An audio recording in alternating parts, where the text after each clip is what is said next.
kubadda cagta Chelsea ayaa qorsheynaysa in ay dib u dhis isku sameyso bartamaha kala ciyaareedka kadib markii ay la soo saxiixatay Christian Blues ayaa wali doonaysa weeraryahanka Bournemouth ee Wilson 26 jirka iyo waliba daafac cusub Mirror ayaa sidaa qortay Liverpool ayaa qorsheynaysa sidoo kale inay dalab cusub u bandhigto 29 jirka weerarka kaga ciyaara Daniel Sturridge Melna waxay qortay in heshiiskan cusub ay doonayso inay ka saxiixato kooxda Liverpool ciyaaryahanka Daniel Sturridge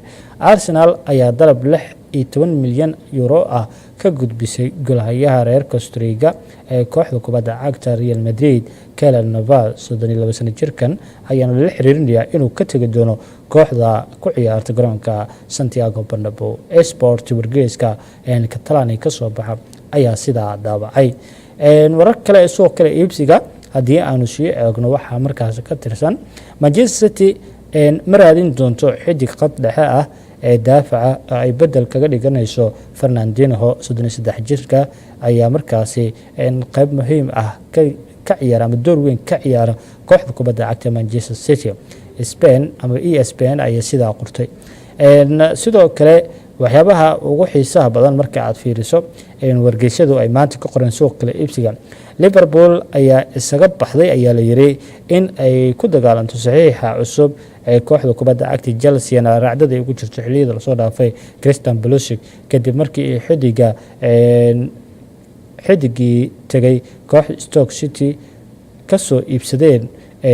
Shaqiri ay soo iibsadeen Pulisicna way ku guuldareysteen sidaas darteed Liverpool waxay doonaysaa in kal ciyaareedkan inta ka dhiman xidigaha ay haysato ay sideeda markaasi ugu adeegsato tartamada kala duwan ay qayb ka tahay Real Madrid ayaa xiiseynaysa xidiga khadka dhexe weerarka kaga ciyaara Sevilla Pablo Sarabia 26 jirkan ka oo 18 bilood ka harsan yahay qandaraaskiisa iminka AS ayaa markaasi iyadana sidaa qortay iyadoo waliba xidigan ay si aad u doonayso kooxda kubadda cagta ee Real Madrid dhinaca kale Christian Eriksen qadka dhexe kooxda kubadda cagta Tottenham ayaa hakiya leeyahay in uu heshiis cusub markaas u saxiixo Tottenham 26 sano jirka qadka dhexe reer Denmark ayaa qandaraaskiisu iminka dhacaya 18 bilood gudahood waxaana markaasi jira kooxa raad ku haya ciyaaryahankan in ay saxiixiisa helaan Juventus ayaa xaqiijisay sidoo kale xiisaheeda ku aadan xidiga qadka dhexe ee Arsenal Ramsey 28 jirkan ayaa markaasi beeca xurta lagu heli karaa marka uu qandaraaskiisu dhaco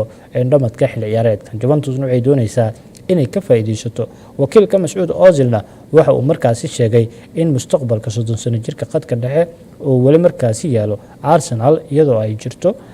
xiisaha kaga imaanaya kooxda kubadda cagta Real Madrid sidoo kale Inter Milan iyo baaqaysanta German ayaa ka mid ah kooxaha doonaya adeega ciyaaryahankan wararkaas ayaa ugu xooganaa marka la fiiriyo suuqa kala iibsiga iyo waliba ciyaartooydu la kala doonayo marka la fiiriyo kooxaha qaaradda Yurub ciyaaryahanada ay xiiseynayaan in ay la saxiixdaan